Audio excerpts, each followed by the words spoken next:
Troy Flint from the California School Boards Association joins us live from Sacramento this morning to discuss the reopening debate. And by the way, the School Board Association is a nonprofit. It's a voice for state educators. Troy, good morning. Thanks for joining us. Absolutely. Thanks for having me. Let's start off with a lot of families feeling very anxious and desperate to get their kiddos back to school. Does the organization believe it will be safe to reopen classrooms in 3 weeks, even if not all the teachers have been vaccinated?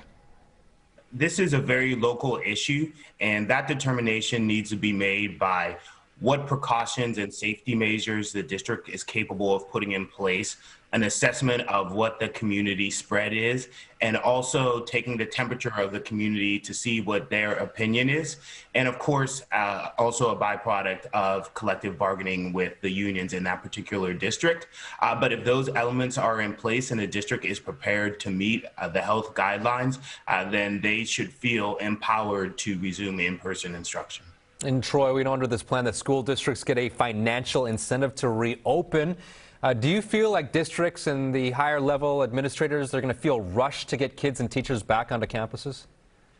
Certainly the announcement and a lot of the attention around this issue do create some pressure, but I think districts are being careful to make sure that if they are reopening schools, that they do have those proper protective safety measures in place.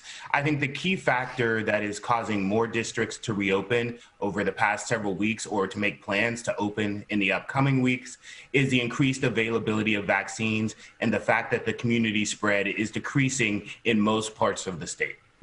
And we've seen elementary school students return to class, but what about middle and high school students? What does the state plan, how does that affect them? So it's important to point out that there have been students who have been in class, both elementary and middle school students throughout since October. However, that is a minority of students right now. About 15% of students statewide are in class.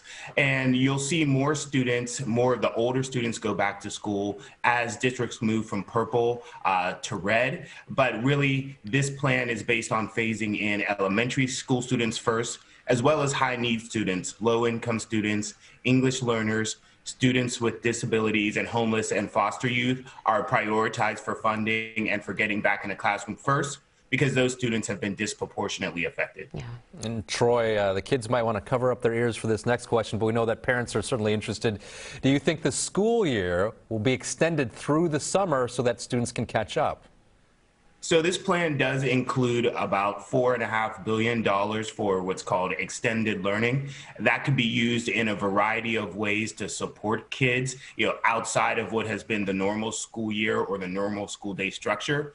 85% of that funding has to be dedicated to in-person learning. So that could be in the form of tutoring, that could be a longer school day, more after-school programs, or it could be summer school. Some districts may even contemplate a year-round model. That will be a local decision how they allocate these funds. Interesting. All right, Troy Flint from the California School Boards Association, thank you so much for joining us this morning. We appreciate it.